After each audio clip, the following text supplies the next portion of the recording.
Malur tahsildar PA ಅಂತ ಹೇಳಿ ಸಾರ್ವಜನಿಕರಿಂದ ಹಣ ಪಡೆದು ವಂಚನೆ ಮಾಡಿರುವ ವ್ಯಕ್ತಿ ಪೊಲೀಸರ ವಶಕ್ಕೆ. ದಿನಾಂಕ 3/11/2025 ಮಾಲೂರು ತಾಲೂಕು ಕಚೇರಿಯ ಬಳಿ ತೊರಲಕ್ಕಿ ಗ್ರಾಮದ ಜಹೀರುದ್ದೀನ್ ಎಂಬುವರು ತಾಲೂಕು ಕಚೇರಿಯಲ್ಲಿನ ತನ್ನ ಜಮೀನಿನ ದಾಖಲೆಗಳನ್ನು ಮಾಡಿಸಿಕೊಳ್ಳುವ ಸಲುವಾಗಿ ಬಂದಿದ್ದಾಗ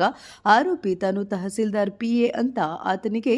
ಹೇಳುವ ಮೂಲಕ ಆತನಿಂದ 1,50,000 ರೂಗಳನ್ನು ತೆಗೆದುಕೊಂಡು ಮೋಸ ಮಾಡಿರುವುದಾಗಿ ಜಹೀರುದ್ದೀನ್ ಹೇಳಿದ್ದಾರೆ. ಇನ್ನು ಅವರು 10/12/2025 ಮಾಲೂರು ಪೊಲೀಸ್ ಠಾಣೆಯಲ್ಲಿ ದೂರು ನೀಡಿದ್ದು, ಈ ಬಗ್ಗೆ ಮಾಲೂರು ಪೊಲೀಸರು 384 500 308/2 318/4 ಅಂತ ದಾಖಲಿಸಿಕೊಂಡು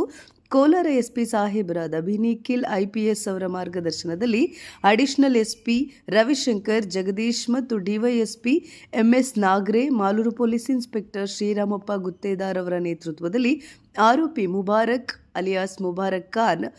ಅಹ್ಮದ್ ಬಿನ್ ಸೈಯದ್ ಫಯಾಜ್ 34 ವರ್ಷ, ವಾರ್ಡ್ ನಂಬರ್ 18, ಅಮೀನ್ ಮಸೀದಿ ಹಿಂಭಾಗ, ಬ್ಯಾಡರಪೇಟೆ, ಆನೇಕಲ್ ಟೌನ್, ಬೆಂಗಳೂರು ಗ್ರಾಮಾಂತರ ಜಿಲ್ಲೆಯವರನ್ನ ಶ್ರೀಮತಿ ಗೀತಮ್ಮ PSI ಮತ್ತು ಸಿಬ್ಬಂದಿಗಳಾದ ASI ನಾಗರಾಜ್ HC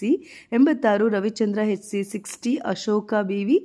HC 73, ಮೂರ್ತಿ MPC 720, ಮೋಹನ್ ಕುಮಾರ್ ಅವರು ಕೂಡಲೇ ಬಂಧಿಸಿದ್ದಾರೆ. ಕಾರ್ಯಪ್ರವೃತ್ತರಾಗಿ ಸರ್ಜಾಪುರ ಬಳಿ ಇದ್ದ ಆರೋಪಿಯನ್ನು ದಸ್ತಗಿರಿ ಮಾಡಿ ಸದರಿ ಆರೋಪಿಯಿಂದ